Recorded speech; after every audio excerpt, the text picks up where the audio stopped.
y voy a compartir la pantalla. Listo, ¿pueden ver la pantalla?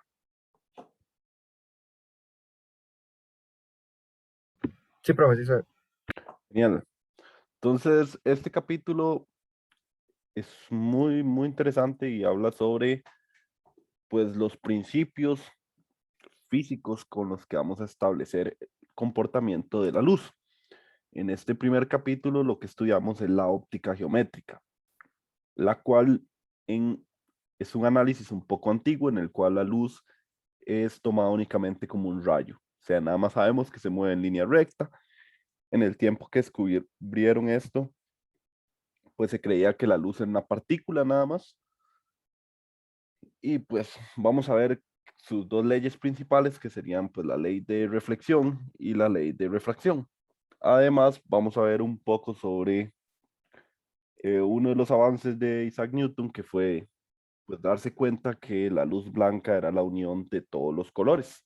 Es decir, que la luz de color blanca es la unión de la luz roja, más la azul, más la verde, más la amarilla, más la naranja, más la violeta. Todo el espectro visible. Entonces, siempre me gusta mencionar temas de la historia que pueden ser importantes y pues los rostros de las personas que permitieron, algunos de ellos, ¿verdad? Que permitieron que este conocimiento lo tengamos hoy en día, pues en nuestra generación. Entonces, por este lado les enseño fotos de diferentes pensadores. Por este lado tienen Isaac Newton, que podemos atribuirle que se dio cuenta que eran las fuentes de luz las que eh, emitían la luz, eran las fuentes, no era como se creía en el pasado, como Alhazen, ¿se acuerdan en el video de que la luz eran partículas emitidas desde los ojos que viajaban hasta los objetos y volvían? Pues eso Newton lo terminó de demostrar que no era posible. Además se dio cuenta que pues la luz lo que hacía era estimular los ojos. Y pues fue los primeros indicios del movimiento ondulatorio al darse cuenta por qué la luz blanca pues no es una onda más, sino es la unión de muchas ondas, que cada una tiene una diferente longitud de onda y cada longitud de onda corresponde a un color. Luego por este lado, este muchachón de colochos se llama Christian Huygens y pues fue el primero en hacer experimentos o demostrar, mejor dicho, demostrar que los fenómenos de reflexión y refracción que vamos a ver el día de hoy los pudiéramos demostrar desde el punto de vista de ondas también, porque era importante. Antes de que supieran que la luz era una onda, pues ya existían estas leyes de reflexión y refracción. Entonces, cuando a alguien se le ocurrió decir que pues la luz era una onda, pues había que demostrar lo mismo que ya se conocía y que ya se sabía que era cierto, pero para el nuevo modelo. Por este lado, este joven es Thomas Young. Fue el primero en que hizo experimentos. Este sí fue el primero que hizo experimentos sobre que demostraran el comportamiento ondulatorio. Ellos hasta el momento, pues Newton por su lado del prisma, pues se le puede llamar experimentos, pero no demostraban aún el comportamiento ondulatorio, nada más nos daban unos indicios. Igual que Christian Huygens, que fue lo que planteó fue la matemática.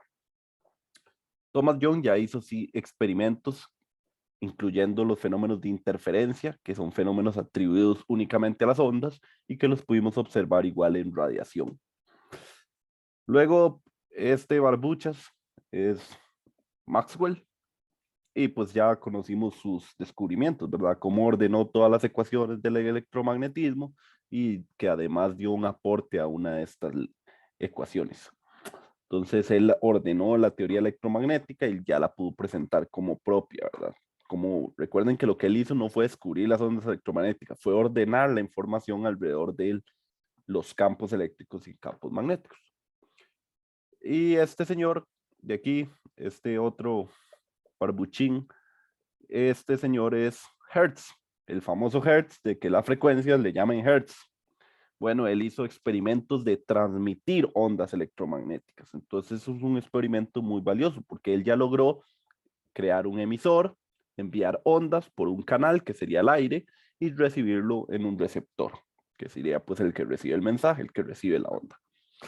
Y por último, aquí está el más famoso de todos, puede serlo, siempre con la lengua ahí afuera, Albert Einstein, que pues, wow, Einstein pues expuso la idea del efecto fotoeléctrico y de cómo este sirvió para demostrar la teoría cuántica, el cómo la energía estaba cuantificada, el cómo pues se daba estos fenómenos tanto de ondas como de partículas en la luz, y gracias al experimento del efecto fotoeléctrico pudo darse cuenta de la presencia verdadera de un fotón.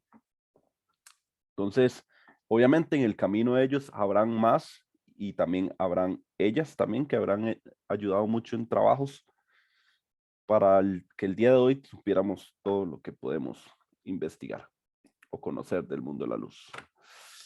Entonces, unos conceptos muy importantes aquí, muy sencillos. El primero es recordar frente de onda, ya lo habíamos visto, que era el que unía todos los puntos por los cuales va desplazándose la onda. En caso de que los rayos se desplacen paralelos, pues tenemos frentes de onda que llamábamos planos. Y pues nosotros sabemos, por ejemplo, que cuando la luz entra por una ventana, ¿verdad? La ventana es una abertura, como la ventana es sumamente grande a comparación de la longitud de onda, que la longitud de onda visible andaba, recuerden, entre los 380 nanómetros y 780 nanómetros. Y pues una ventana, ¿cuánto mide? Como 1 metro de alto por 2 metros de largo. Es un objeto sumamente grande. Entonces lo que nosotros vemos es nada más la luz entrando por la ventana en línea recta. Entonces sigue este modelo donde pues la luz del sol viene en muchos frentes de onda planos, vienen planos porque estamos muy lejos de la fuente, que sería el sol, y cuando pasan por la ventana, pues pasan solo ciertos frentes de onda, pero pasan completos. O sea, nada más esta otra parte se limitó y esta parte se limitó. Sin embargo, este frente de onda se pudo mantener porque es un espacio sumamente grande. No es lo mismo que cuando hacemos pasar radiación o luz por una abertura muy, muy pequeña. Hablando de una abertura que haya por un tamaño similar a la longitud de onda.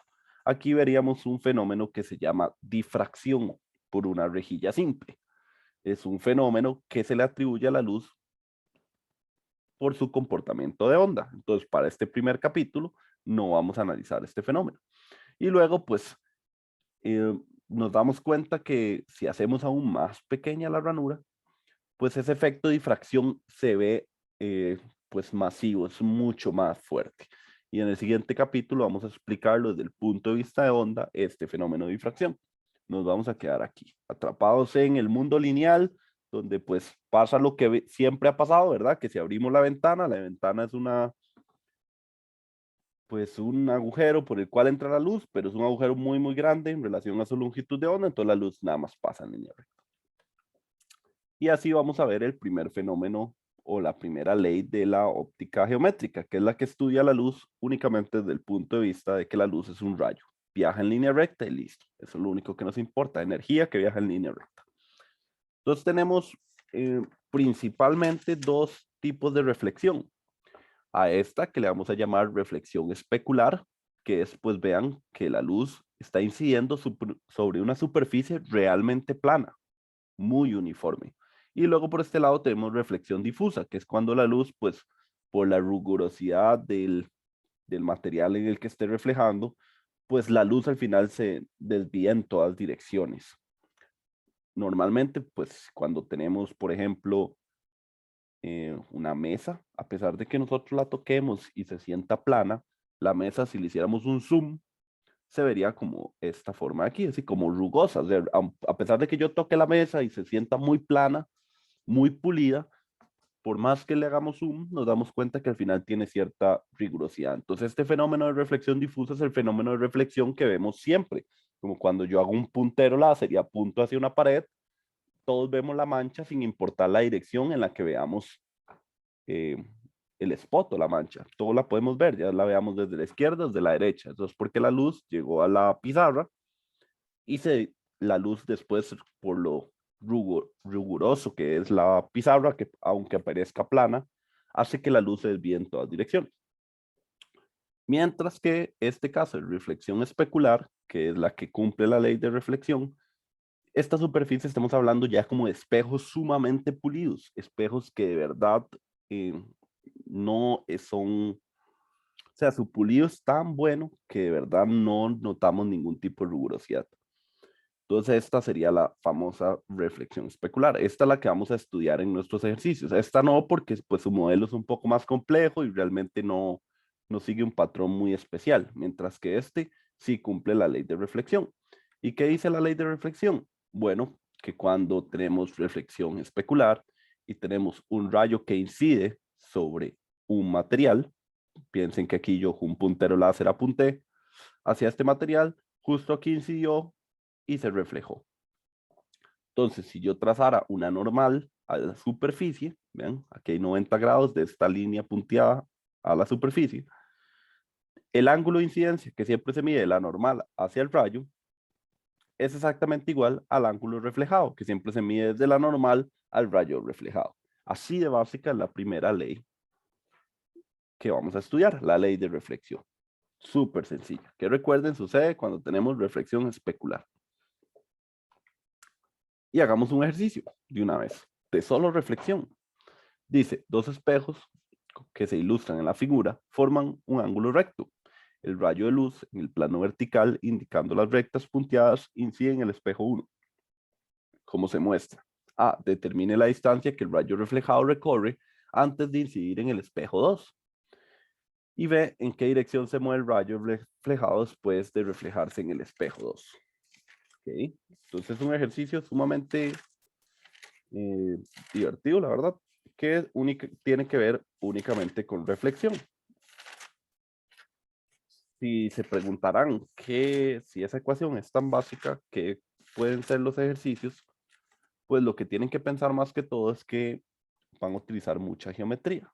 Eso es lo más importante en todo este capítulo, la geometría. Por eso se le llama óptica geométrica, porque se apoya demasiado en reglas de la geometría. Entonces voy a sacar este plano punteado que hay aquí y voy a dibujar los dos espejos de lado. Los dos espejos de lado se verían así. El haz de luz, que lo voy a dibujar rojo, está incidiendo en un espejo justo aquí, a 0.25 metros a 1.25 metros eh, del otro espejo.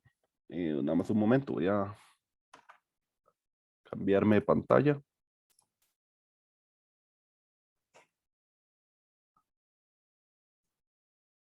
Listo.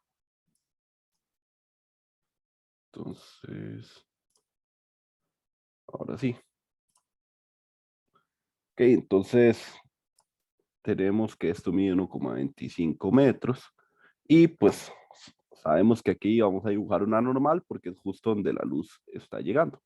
Entonces, siguiendo la ley de reflexión, este haz va a reflejarse justo aquí, así, donde este ángulo, que es el ángulo de incidencia, va a ser exactamente igual a este ángulo reflejado.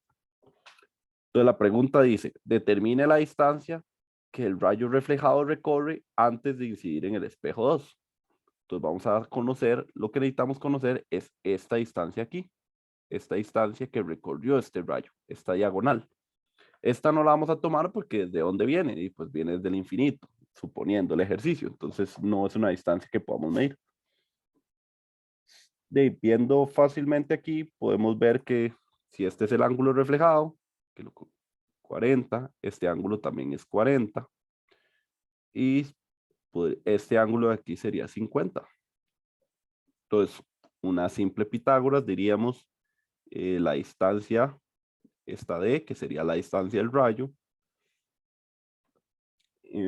coseno de 50 sería igual a 1,25.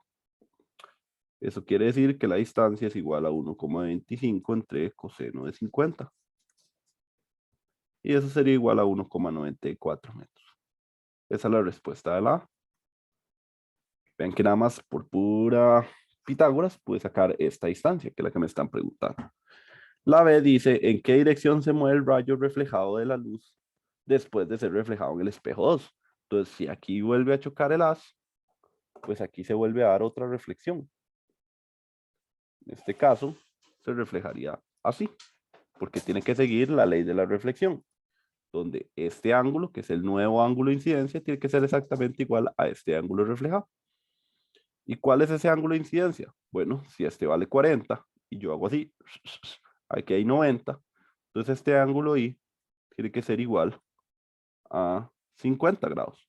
Significa que el ángulo reflejado sería igual también a 50 grados con respecto a lo normal.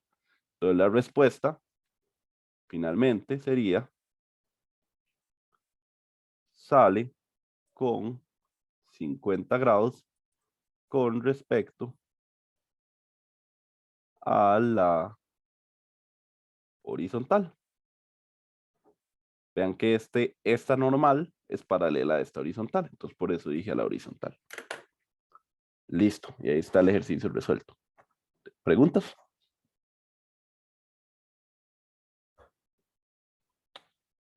Ok. Profe, ¿podría repetir cómo fue que sacó el ángulo de 50 para la B? Claro. Recuerde, este entró con 40, ¿verdad? Porque era parte del ejercicio. Entonces, por ley de reflexión, este también vale 40. Si lo ve, si yo sigo esta normal hacia allá y sigo esta normal hacia allá, ambos se intersecan y forman un ángulo de 90. Entonces, si lo ve, aquí hay un triángulo rectángulo.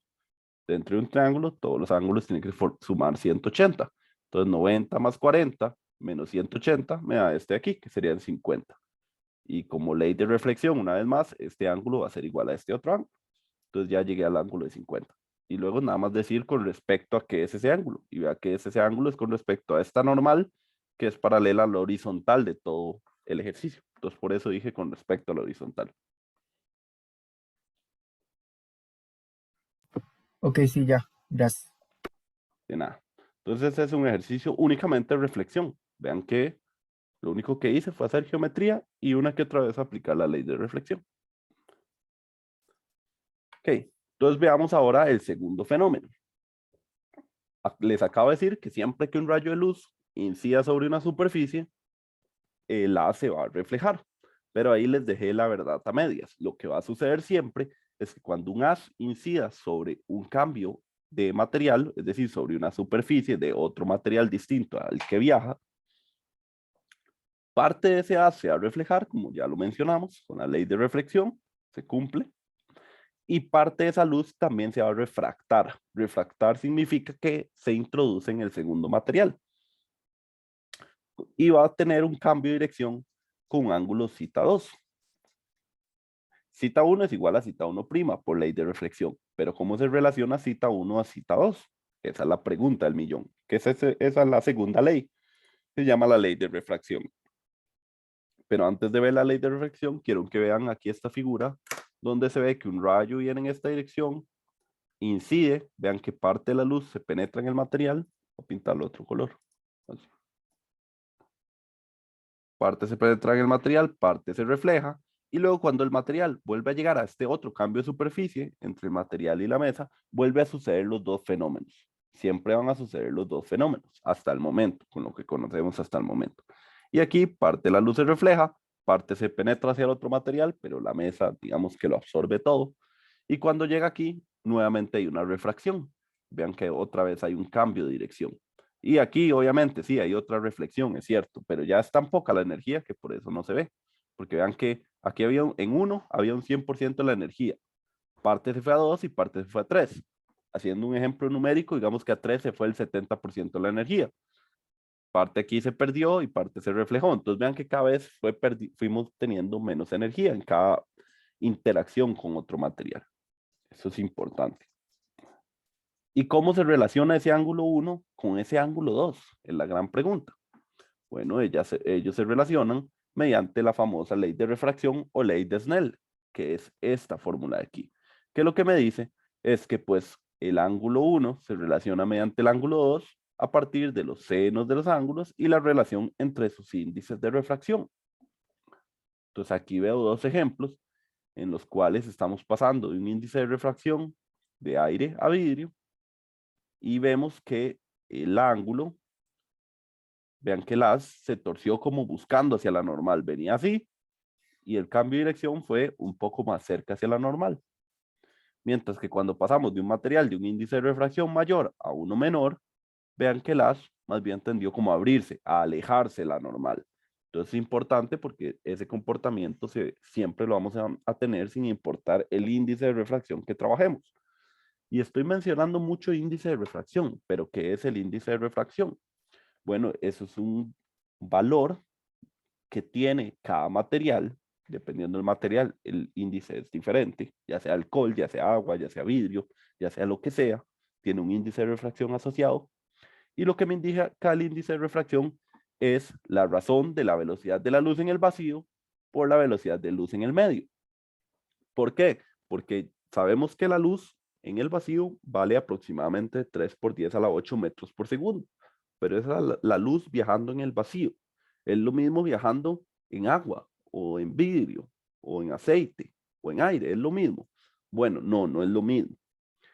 Si la luz penetra un material, la luz va a empezar a viajar más lento.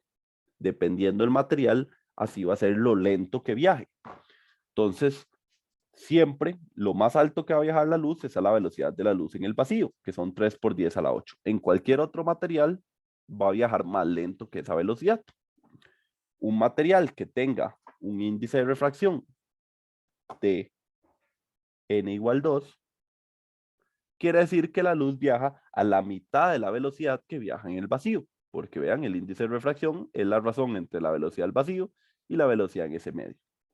Como les dije, ese índice de refracción es propio de cada material. ¿Y por qué la luz viaja más lento en un material que en el vacío? Es la pregunta. Bueno, un modelo muy sencillo que se puede utilizar para responder a esto es que cuando la luz viene aquí y entra en un material, imagínense que esto sea vidrio, el material tiene electrones. La luz, al interactuar con los electrones de la materia, estos electrones absorben esa energía, empiezan a moverse y liberan la energía. Esa energía que absorbieron la absorbe el siguiente electrón de la par, se excita y luego libera esa energía. Al siguiente electrón, este se excita, libera la energía y así ese proceso sucede una y otra vez hasta que la luz logre salir del medio. Este proceso de irse pasando la energía entre electrón y electrón, obviamente va a ser más lento que simplemente la luz viajando a través del vacío, porque pues le va a tomar un tiempo de absorción y de emisión a cada electrón para lograr que la luz viaje a través de él. Eso en referencia se nota como que la luz pues viaja más lento dentro del material. Y no solo la luz viaja más lento dentro del material, sino que la longitud de onda también se hace más corta. Por ejemplo, cuando venimos viajando, imagínense que esto sea vacío y la luz interactúa, digamos, a vidrio, ya sabemos que se hace más lento, pero si se hace más lento, recuerden que siempre se tiene que cumplir que la longitud de onda por la frecuencia sea igual a la velocidad de la luz. Si esto se hace más pequeño, debería seguirse manteniendo la misma relación. Perdón, si esto se hace más pequeño, debería seguirse manteniendo la misma relación. Entonces, la forma en que la relación se mantenga es que esto también se haga más pequeño. Entonces, por consecuencia, cuando una luz o una onda electromagnética viaja por un medio, cambia su velocidad y también cambia su longitud de onda. Y ustedes me preguntarán, ¿cambia su frecuencia? No, la frecuencia es lo único que siempre se mantiene constante. Eso no va a cambiar, pero sí va a cambiar su longitud de onda y su velocidad. ¿Cuánto va a cambiar su velocidad o cuánto va a cambiar su longitud de onda? Eso depende del índice de refracción. Por ejemplo, si aquí tenemos una luz verde que viaja a 555 nanómetros y entra en el vacío y entra a vidrio que tiene un índice de refracción de 1,45, la longitud de onda aquí sería 555 entre 1,45. Eso sería 382 nanómetros. Eso quiere decir que la onda viajando en el vidrio va a viajar más lento. ¿A cuánta velocidad va a viajar? A la velocidad de la luz entre el índice de refracción, que sería, va a viajar aproximadamente a 2 por 10 a la 8 metros entre segundo y va a viajar con esta longitud de onda. ¿Y cuál frecuencia? La misma que siempre ha tenido. Esto lo podemos pensar en que, digamos, si nosotros estuviéramos metidos en una piscina y alguien nos apunta con un láser verde desde afuera de la piscina, cuando entra el láser al agua y nosotros lo viéramos, lo veríamos como un violeta. Eso es lo que sucedería si pudiéramos hacerlo. Es un ejemplo para que se den una idea de cómo cambia esa longitud de onda. Entonces no es lo mismo hablar de la velocidad en el vacío que la velocidad en un medio, y no es lo mismo hablar que la longitud de onda en el vacío o la longitud de onda en un medio. La frecuencia es la misma en el vacío o es lo mismo en algún medio. Esa no cambia, porque siempre se tiene que mantener esta relación. Entonces, ahora que sabemos el índice de refracción, volvemos a la ley de Snell y vemos que ese cambio en el ángulo refractado depende tanto del ángulo de incidencia como de los índices de refracción de los dos materiales que estén interactuando. Vean que esta ley sí depende de los índices de refracción. La ley de reflexión no depende de los índices del material. Entonces eso también es importante. Entonces ahora que conocemos la ley de Snell y sabemos cómo relacionar este ángulo 2 con el ángulo 1, qué mejor que hacer unos ejercicios. Y antes de ver los ejercicios, aquí les pongo una tabla del libro que tiene los índices de refracción de muchísimos materiales, de materiales tanto sólidos como líquidos y como gaseosos. Por ejemplo, el aire, vean que su índice de refracción es prácticamente 1. Vale casi lo mismo que en el vacío. El índice de refracción del vacío es 1, porque pues la velocidad en el vacío es la misma que la velocidad en el vacío, entonces esa relación es 1. En el aire es casi la misma velocidad. Y igual en el dióxido de carbono. Pero vean que, por ejemplo, hielo tiene su propio índice de refracción, el agua tiene su propio índice de refracción, el agua salada tiene su propio índice de refracción, y así para cualquier componente que yo, pues, estudie. Esto, pues, es muy importante porque existen muchos métodos químicos, por ejemplo, en los cuales se estudia los láseres y se estudia estos ángulos para conocer los índices de refracción de cierto material. Y a través de saber qué índice de refracción obtuvimos, podemos saber qué tan puro realmente salió ese material. Entonces es una aplicación que se utiliza mucho a nivel de investigación o de industria para probar que los productos sean efectivos sin hacerle ningún tipo de prueba destructiva, ¿verdad? Pues le estoy haciendo pasar luz, no le va a pasar nada después de que le quite la luz. No es lo mismo que cuando le hago un proceso químico, altero la prueba solo para ver qué resultados obtuve. Entonces eso es interesante, métodos no invasivos o métodos no destructivos. Ahora sí, veamos un ejercicio que incorpora la ley de Snell.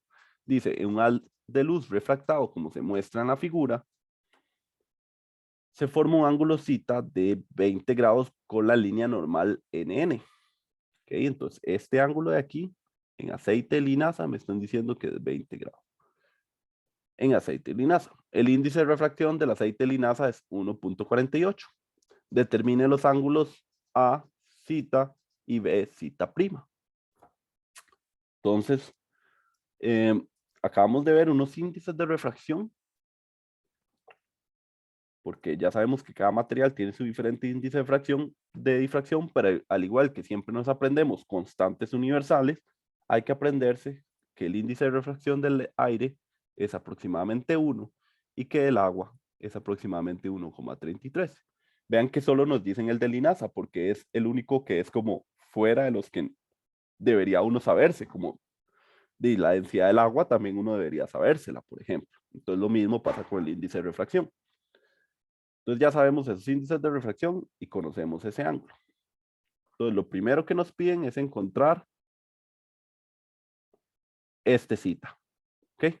Entonces vean que la ley de Snell, si yo la dibujara aquí para esa primera interacción, tengo aire, tengo aceite de linaza, tengo n igual 1, tengo n igual 1,48 y pues tengo un haz entrando así y sale así. Entonces vean que si aplico ley de Snell, este sería el ángulo de incidencia y siempre con respecto a la normal, este sería el ángulo refractado, que le voy a llamar cita 2, para que no se confunda como con reflejado. Entonces vean que estos son los dos ángulos que interactúan, es decir, este ángulo de aquí es el famoso cita 2. Entonces vean que si yo planteo la ley de Snell, digo N1, que sería el del aire, seno de ángulo incidente es igual a N2, que sería el aceite de linaza, seno del ángulo 2. Pero vean que ese ángulo 2 no lo tengo. No lo sé, el que tengo es este, phi. Pero como ustedes ya pasaron quinto de colegio, ustedes ya saben que, pues si yo tengo dos rectas paralelas y las hago intersecar con otra línea, pues este ángulo de aquí es exactamente este ángulo de aquí, por pura geometría del cole. Entonces, todo ese tipo de cosas hay que recordarlo. Entonces, nosotros ya sabemos que cita 2 es igual a phi. Eso quiere decir que cita incidente, que es el ángulo de incidencia, debería ser N2 entre N1, seno de phi. Que pues eso sería que el ángulo de incidente tiene que ser igual a 30,41 grados. ¿Ok? Listo. Ahora, la pregunta A, esta era la A, la pregunta B es aún más sencilla, porque es exactamente otra vez la ley de Snell, pero ahora tenemos aquí el ángulo phi. Vamos a dibujarlo todo otra vez.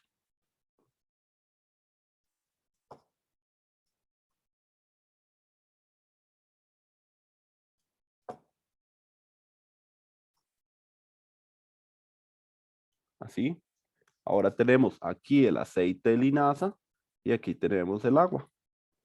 Este sería nuestro phi, que ya conocemos, y este sería un cita 2'. Voy a ponerle cita 2', para diferenciarlo de este otro cita 2.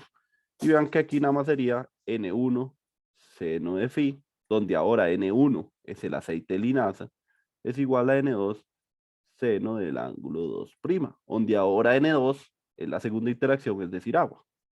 Si despejo esto, me doy cuenta que el ángulo cita 2 es igual a N1 entre N2 seno. Ay, aquí hace un rato en la fórmula nadie me dijo nada, pero aquí hace un rato todo esto va entre seno a la menos 1.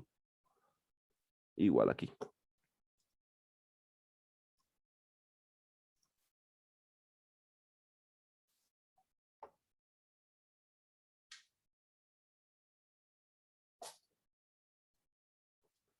Y si hacemos ese cálculo, sabiendo que N1 es el aceite de linaza y N2 es el agua, tenemos que ese ángulo de salida sería 22,37 grados.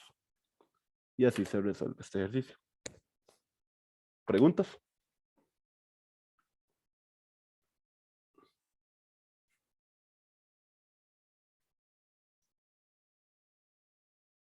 Ok, genial. Vean que una vez más acabamos de conocer dos ecuaciones nuevas y son dos ecuaciones súper sencillas. La gracia de estos ejercicios está en la geometría, conocer geometría. Entonces, si no se acuerdan muy bien de geometría o les fue muy mal en el examen de bache de geometría, pues repasen para este capítulo. Hagamos otro ejercicio. Este es más interesante. Dice, un haz de luz se refleja y se refracta.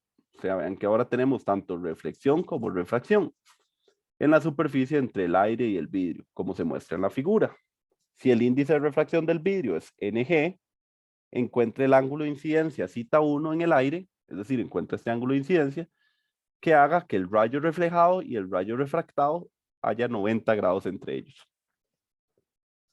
Entonces este está más interesante ahora, más geometría. Entonces tal vez lo más valioso sería empezar por una ley de Snell. A este le voy a llamar cita 2 y voy a decir, ok, N1 seno de cita 1 es igual a N2 seno de cita 2, donde N2 es igual a NG y donde N1 es igual a 1. Okay. Entonces, sabiendo eso, esta fórmula me quedaría seno de cita 1 es igual a N2 a NG seno de cita 2. Y ahí pues no tengo mucho que hacer, voy a dejarlo hasta ahí. Luego vean qué curioso. Vean que como esto es una normal, significa que de aquí a aquí hay 90 grados. Entonces, este ángulo de aquí tiene que ser 90 menos cita 2 por esos 90 grados que hay ahí. Y vean qué curioso también, porque a ese ángulo este lo voy a llamar beta y a este ángulo de aquí le voy a llamar alfa. Y vean qué curioso también, por los 90 grados que me dicen el ejercicio, alfa más beta tiene que ser 90 grados.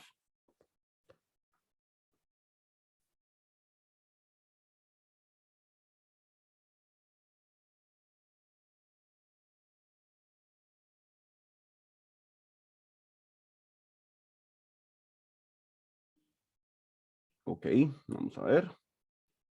Listo, entonces ya tenemos esas fórmulas. Entonces, cita 2 sería igual a 90 menos beta por esta primera ecuación. Ok, 90 menos beta. Y luego, incorporando esta otra ecuación aquí,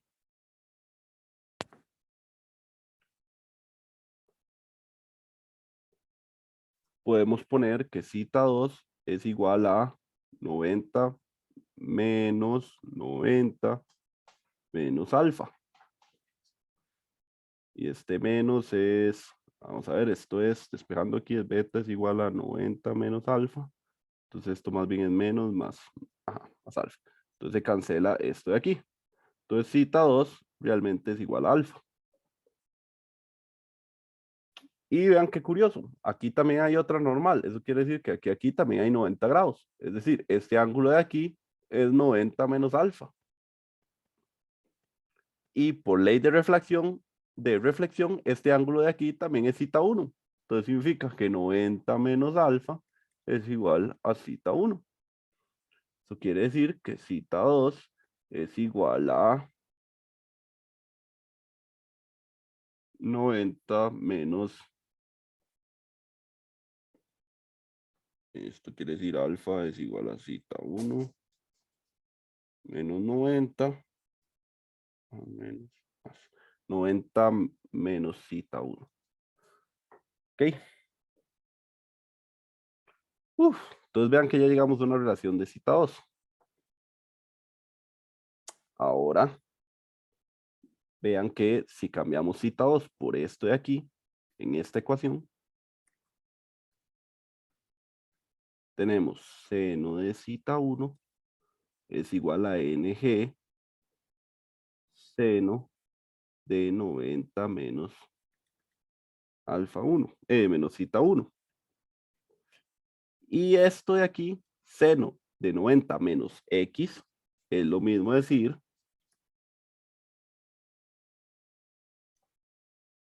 coseno de cita 1.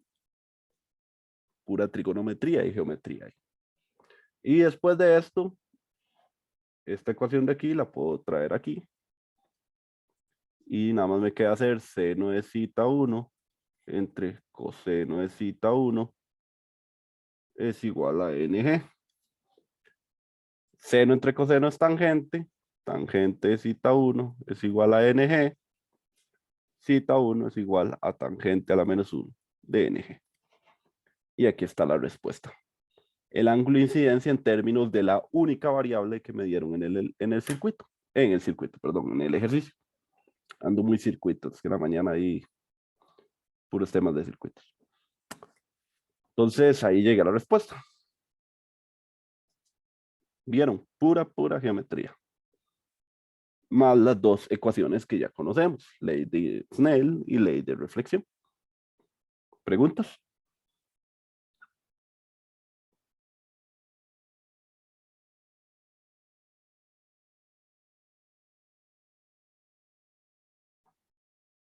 Ok, genial. Entonces ahí les queda ese ejercicio. Vean que yo siempre les pongo ejercicios que tengan algo interesante, ¿verdad? Este tenía ese toquecillo de acordarse que seno entre coseno era tangente y tenía todo este juego de ángulos para al final darnos cuenta que así lo podíamos relacionar con cita 1. Profe, Dígame. o sea, yo sé que, digamos, por el dibujo, uno Ujú. sabe que alfa y beta tienen un ángulo de 90, ¿verdad? ¿O es por Ajá, otra ley. es por el dibujo, no, es por el dibujo, porque Ok, vea que justamente en este ejercicio me dicen tal que el rayo reflejado y el rayo refractado sean perpendiculares entre sí. Entonces, estamos hablando de una condición única y esa condición es única, es parte del ejercicio. O sea, no siempre sucede esos 90 grados, solo fue algo muy casual, digamos, que justamente me lo preguntaron en este ejercicio. ok, gracias. Ok, listo. Entonces, voy a borrar. Continuemos. Entonces, ok, entonces, dato muy curioso. Vean que el índice de refracción hasta el momento, o al menos en esta tabla, vean que todos son valores constantes, 2.2, 2.4, 1.434. Si lo ven, pues estos valores realmente no varían en esta, entre comillas, en esta tabla. Ok, eso nos hace pensar que el índice de refracción es constante y darnos cuenta también que el índice de refracción no tiene unidad, ¿verdad? Porque como es velocidad entre velocidad, pues se cancelaron las unidades, entonces no tiene unidad. Pero vean qué curioso lo que dice esta tabla aquí, en la nota. Recuerden, las notas siempre es lo más importante que hay en alguna información, por algo la ponen. Todos los valores son por una luz cuya longitud de onda sea 589 nanómetros en el vacío. Es decir, que cuando alguien midió estos índices de refracción, estaba utilizando una luz, alias un láser, de 589 nanómetros. Estoy seguro que estaba usando un láser. Entonces, o también puede ser una fuente de mercurio, la verdad. Pero bueno, ok. Entonces, estos datos los obtuvo a esta longitud de onda. Eso quiere decir que la longitud de onda es importante para el índice de refracción. Sí, y ese fue el gran descubrimiento de Newton, que él se dio cuenta que el índice de refracción no es un valor único para cada material, sino que el índice de refracción es una función que depende de la longitud de onda y esa función es única para cada material. ¿Qué quiero decir con esto? Que ese índice de refracción varía dependiendo de la luz que interactúe en él. Algo así son las curvas de índice de refracción dentro del rango visible, vean, más o menos desde 380 nanómetros a 700. Recuerden que, como les dije, el rango oficial es de 380 a 780, pero pues en la literatura van a haber muchísimos rangos visibles diferentes. Pero el oficial es de 380 a 780. Pero en fin, dentro de ese rango, que sería el visible, vean que ese valor de índice de refracción varía y para todos los materiales varía igual. Vean que si yo utilizo una luz azul en vidrio sin plomo, equivale a 1,53, pero si yo utilizo una luz roja a 650 nanómetros, vean que equivale aproximadamente a 1,51. ¿Esto qué quiere decir? Bueno, que este fenómeno de que el índice de refracción dependa de la longitud de onda, me hace darme cuenta que cuando la luz interactúa con un material, la ley de Snell se va a aplicar diferente para cada color o para cada longitud de onda que interactúe con ese material. En el caso de que nosotros tengamos un prisma, pues va a venir la luz blanca, vean aquí donde viene la luz blanca, entra el prisma, pero cuando sale el prisma, salen sus colores separados. ¿Por qué? Porque si nosotros viéramos, digamos, eh, tuviéramos el prisma aquí y la luz blanca viene en esta dirección, justo en esta interacción sucede una ley de Snell, porque hay un cambio de material. Es decir, este A se va a cambiar de dirección. Y cuando vaya viajando dentro del prisma, vuelve aquí a suceder otra ley de Snell. Si el color rojo siente un índice de refracción de 1,51, pues el ángulo con el que salga aquí al final va a ser cierto ángulo con respecto a la normal, el ángulo del rojo. Pero el color azul siente un índice de refracción más grande de 1,53. Cuando suceda esto, a pesar de que en este haz vaya la luz blanca, vayan todos unidos, cuando interactúan con el prisma, cada color siente una ley de Snell diferente, porque cada color interactúa con un índice de refracción diferente, provocando que, pues, como les dije, el rojo salga con cierto ángulo Pero como el azul siente otro índice de refracción, si yo calculo la ley de Snell, va a salir con otro ángulo diferente. Y así, si lo ven, para cada longitud de onda. Eso quiere decir que si yo hago pasar luz blanca, que es la unión de todos los colores, todas las luces van viajando juntas a la misma velocidad, cuando pasan por el prisma, cada color siente una velocidad diferente, cada color siente una ley de Snell diferente, y cuando sale el prisma va a salir con un ángulo de salida diferente para cada color, provocando que, pues para nuestra visión, se vea como una separación de los colores. Por eso es que el prisma puede separar los colores. Lo mismo sucede con una gota de agua después de un día lluvioso que queda esa gota flotando ahí en la atmósfera. La luz va a venir, va a incidir en la gota. La gota ya sabemos que es agua, que tiene un índice de 1,33 a 589 nanómetros, pero a las demás longitudes de ondas va a tener un valor diferente. Entonces el rojo y el violeta van a separarse con diferente ángulo y pues un observador aquí en la Tierra y esta gota está en el cielo, pues va a ver el violeta por un lado y el rojo por el otro, y en el medio, pues el naranja, el amarillo, el verde, el azul. Es decir, va a haber un arco iris. Así es por eso que los arcoíris solo suceden después de que llueve. Pues necesitamos que queden esos pequeños prismas de agua en el aire, en forma de gotas flotando, para que puedan separar la luz blanca en sus componentes y ver el arco iris. Uf, ese es el fenómeno de la dispersión de la luz blanca. Y fue lo que pues Newton nos permitió descubrir. Lo descubrió como a sus 20 años, imagínense. Y uno de los 20 años estaba perdiendo el tiempo ahí en la calle. En fin, cosas que pasan. Finalmente, tenemos un último fenómeno que estudiar, un fenómeno muy especial, que se llama la reflexión interna total. Para este fenómeno vamos a utilizar un simulador que nos permite observar mucho mejor el fenómeno. Es el mismo que utilizamos en laboratorio. Entonces, si alguno ya ha llevado laboratorio esta semana, pues ya lo habrá utilizado. Este es un simulador que me permite pues simular tanto la reflexión como la refracción. Voy a poner los ángulos. Vean, este ángulo siempre es igual al reflejado y este ángulo depende de las interacciones de los materiales. En este momento tengo aquí arriba material aire y aquí abajo material vidrio. Índice de refracción de 1, índice de refracción de 1,5. Entonces, esto es importante porque vean cómo este ángulo va a cambiar dependiendo de la longitud de onda que yo uso. Vean que el cambio del ángulo fue muy pequeño, ¿verdad? Porque obviamente los cambios entre índices de refracción, según la tabla, pues son cambios muy pequeños. En fin, vamos a ver este fenómeno de reflexión interna total. Para que este fenómeno suceda, necesito dos condiciones. La primera condición es que estemos pasando de un medio N1 que sea más grande que un medio N2. En este caso, como estamos pasando de aire a vidrio, no estamos cumpliendo esa condición. Para cumplir esa condición, tendríamos que pasar de vidrio a aire, por ejemplo. Okay. La segunda condición es que el ángulo de incidencia sea mayor a un ángulo crítico.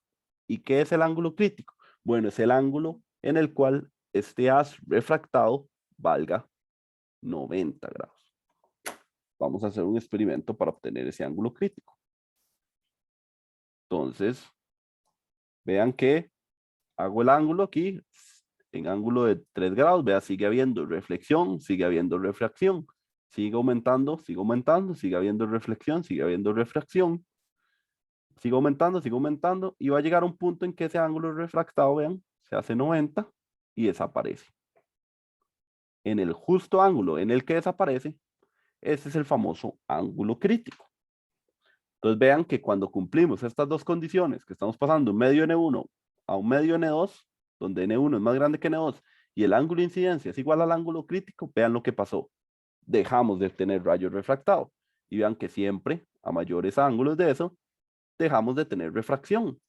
A este caso en el cual solo tenemos reflexión, se le llama el fenómeno de reflexión interna total. Vean, a menor de ese ángulo sigue habiendo refracción, tienen que cumplirse estas dos condiciones. Ahora, ¿cómo se calcula ese ángulo crítico teórico? Bueno, si tuviéramos la ley de Snell,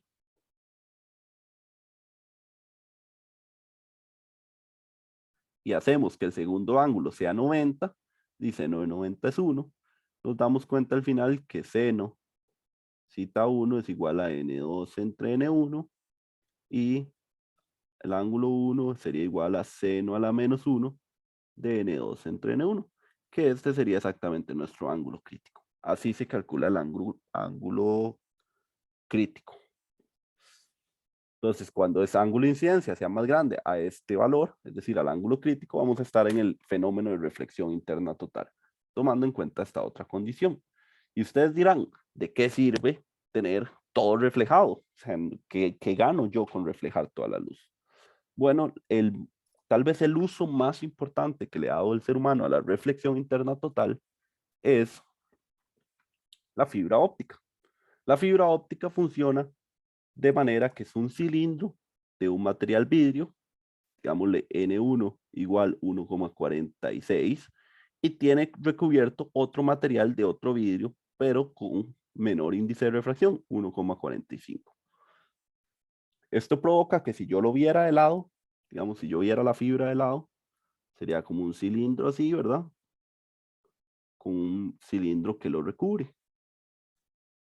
Sería como algo así. Piénsenlo así, vean, este es el núcleo, este cilindro aquí, esto es el núcleo, nada más que visto desde el lado, y esto de aquí es este recubrimiento, nada más que visto desde el lado, como si le hubiera hecho un corte aquí transversal y le hubiera la fibra. Entonces, cuando un haz de luz entra en la fibra, vean que se cumple la primera condición. N1 es más grande, puse dos veces N1, perdón, este sería N2. N1 es más grande que N2, entonces se cumple la primera condición. Y luego, si aquí está la normal, vean que este ángulo sería cita 1. Entonces, si ese ángulo cita 1 es más grande que el ángulo crítico, el haz va a hacer esto. Y va a viajar aquí. Aquí sucede otra interacción, que vean, este ángulo termina siendo igual a este ángulo, entonces vuelve a haber otra interacción, y así viajando durante toda la fibra. Al no tener refracción, nada de la luz penetra en el otro material, entonces toda la energía va viajando, rebotando por el núcleo de la fibra óptica, lo que permite que podamos enviar luz a través de un cable, entre comillas, porque no es un cable, es una fibra. Una fibra que tiene un núcleo y un recubrimiento. Esa es la famosa fibra óptica. No tiene nada más de importante, solo vidrio recubierto de vidrio. Pero gracias a que conocemos el efecto de la reflexión interna total, nos sirve para enviar luz a través de ella, y pues la fibra óptica la utilizamos hoy en día para enviar internet a muchísimas casas, pero lo más importante es que podemos enviar señales muy largos sin tener pérdidas en la energía que enviamos, gracias a esta reflexión interna total. En la vida real tenemos pérdidas, sí hay pérdidas, obviamente hay una parte que se absorbe en el vidrio cada vez que se refleja algo, pero eso lo vamos a omitir para física 3. Ustedes se van a quedar con la idea de que la luz viajó sin tener pérdidas dentro de la fibra. Y eso me lleva al sistema de comunicaciones que utiliza el ser humano. El ser humano, para comunicarse, para telecomunicarse, normalmente los sistemas, por ejemplo, el router de su casa, cuando ustedes están sentados en la computadora y le dicen a Google, Google, necesito, eh, necesito un paper para el PDM. Entonces, ustedes le preguntaron a Google, aplicaciones RC. Entonces, esa señal, eso que ustedes escribieron, se convirtió en una señal eléctrica dentro de la computadora. Digámosle una serie de unos y ceros, así como en la Matrix. Se llaman bits, eso. Entonces se produjo esa información de Google, necesito saber aplicaciones de circuito RC, en la computadora se tradujo como una señal eléctrica, unos unos y ceros. Esa señal eléctrica llegó hasta su router, que si ustedes desconectan la fibra óptica que viaja por su router, van a ver un LED o una especie de pequeño láser emitiendo luz. Ese láser agarra esta misma señal y parpadea, se prende, se apaga, se prende, se apaga, se prende, se apaga, y así envía una señal luminosa que sea igual a esa señal eléctrica. Esa señal luminosa viaja por la fibra óptica que hay en su casa, viaja hacia la sucursal o central de Tigo o el internet que tengan. Ahí Tigo lo reenvía por fibra óptica hacia Google, que el servidor de Google quedará allá por Estados Unidos. Y el servidor de Google tiene un detector óptico que recibe esta señal de luz y la convierte en una señal eléctrica. que pues es la misma señal que nosotros le enviamos al puro inicio. Al final Google la recibe y dice, ah, ok, este mae quiere la respuesta del PM. Ok, tome, aquí tiene no sé cómo hace Google siempre, 582 mil billones de respuestas, tome, y le pasa ese link, que vuelve a hacer el mismo proceso, se convierte en una señal eléctrica, la señal eléctrica una fuente de luz, la fuente de luz viaja por la fibra óptica, llega a su router que tiene un detector óptico, la convierte en electricidad y esa electricidad se carga en su computadora como todas las búsquedas de Google. Así funcionan las telecomunicaciones o al menos así funciona el Internet. Y entonces ustedes dirán, no, entonces la fibra óptica llega de aquí hasta Estados Unidos. Y yo les digo, sí, si ustedes no lo sabían, el Internet, ¿qué es el Internet en sí? Pues el Internet termina siendo únicamente un montón de cables submarinos que viajan por todo el planeta. Cada uno de estos cables que ustedes ven aquí son un cable de Internet, un cable de coaxial, que así se comunica realmente todo el mundo mediante Internet.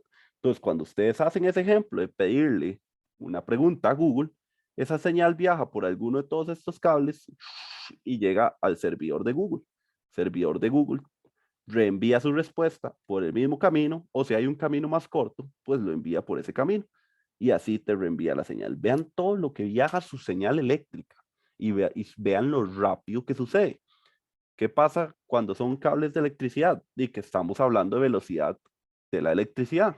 Obviamente hay una velocidad máxima que podemos enviar las señales y demás, pero cuando hablamos de fibra óptica estamos enviando señales a la velocidad de la luz. Es por eso que la fibra óptica obviamente es mucho más rápida que el cable coaxial. No es lo mismo viajar a la velocidad de la luz que viajar a velocidad eléctrica limitada por un montón de cosas eléctricas. La luz prácticamente que lo única limitante que tiene está viajando es que parte de su energía se está absorbiendo en la fibra óptica, pero pues un físico coreano de apellido Kao, me parece en el 2013, él ganó un premio Nobel de Física. ¿Y saben qué fue lo que hizo? Darse cuenta cuál longitud de onda es la que la fibra óptica convencional absorbe con menor intensidad, lo que se traduce en la longitud de onda que la fibra óptica tiene menos pérdidas. Y solamente por hacer ese experimento le dieron un premio Nobel de Física, porque vean, revolucionó todo. Esa longitud de onda es 1550 nanómetros, que es la que se utiliza en los cables grandes de Internet. Porque así como ustedes ven, todos estos cables de coaxial, hoy en día, en el 2021 que estamos, existen estos mismos cables, pero de fibra óptica. Y pues hay varios anillos, hay varios sistemas viajando. Alrededor de Costa Rica me parece que pasan dos grandes sistemas de fibra óptica, uno por el Pacífico y uno por el Caribe. Y ahí miren que el ICE está pegado a los dos. Entonces después no se atreven a decir que el ICE no es una gran empresa, cuando hay otros países que solo están pegados a uno o pues les es muy difícil tener los sistemas para poder pegarse directamente y se pegan a través de otros países, compran servicios, en fin, no vuelvan a legitimar el ICE, porque el ICE realmente hace cosas asombrosas. Entonces, si no sabían que eso era el Internet, bienvenidos al mundo real. El Internet no es que yo envío señales al espacio y le llegan a mi amigo en Europa. No, todo viaja por cables submarinos y así es como nos comunicamos. Imagínense, en la velocidad de un clic que recargamos la página, la señal viajó hasta un servidor en alguna otra parte del mundo y regresó hasta nosotros. Increíble, ¿verdad? Bueno, y eso es todo lo que vamos a ver hoy. Este ejercicio de una fibra óptica lo vamos a dejar para las clases de repaso, para terminar ahorita a las 6. ¿Está bien? Profe, había otro ejercicio que se quedó de la presentación pasada, ¿verdad? Eh, no, eso fue para el examen pasado, pero al final no lo hice y les dije que estaba en cierto video. Entonces, como acabamos de empezar tema para los exámenes, esta es la primera presentación. Entonces, este es el primer ejercicio atrasado que tenemos ahí.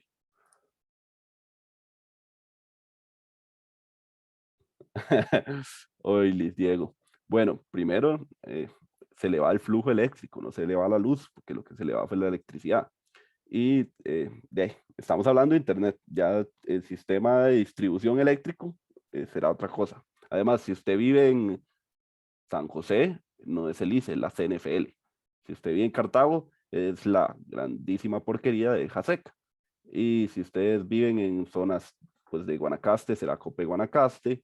Y si bien en el sur, Copesantos me parece, y pues habrá muchas distribuidoras. En algunos lados sí es el ICE, pero bueno, el ICE ha hecho lo suyo para ser 100% costarricense. Entonces, aquí les dejo las actividades, que siempre es lo mismo, ¿verdad? Pero si alguien tiene alguna pregunta, duda, es un buen momento. Profe, una pregunta. ¿Podría volver un toque al simulador, por favor? Claro, aquí.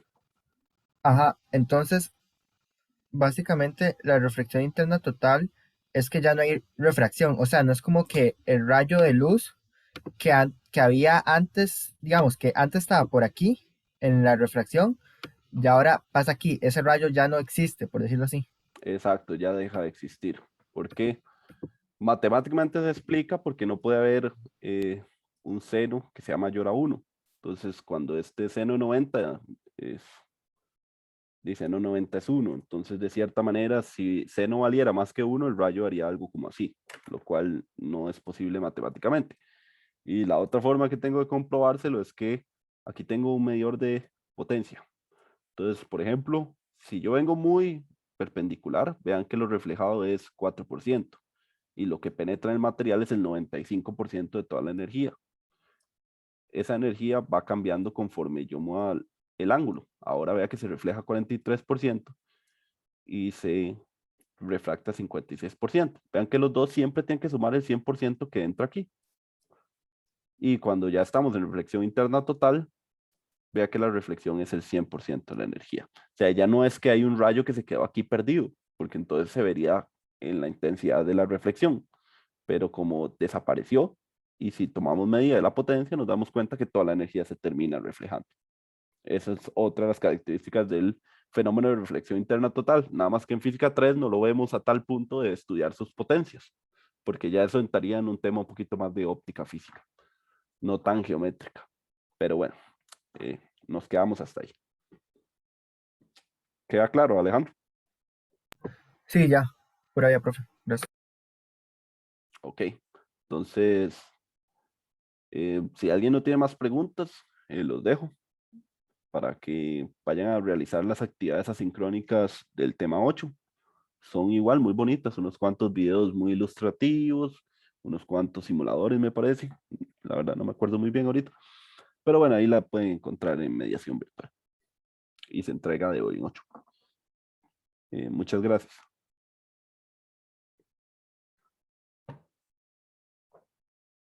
Gracias, profe. Bueno, Gracias, profe. bueno, que les vaya muy bien.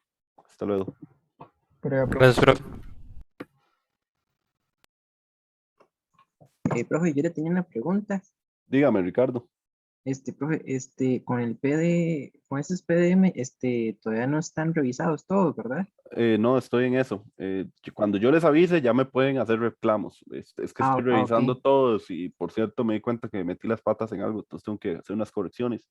Entonces, hasta que yo avise, puedo aceptar reclamos. ¿Está bien?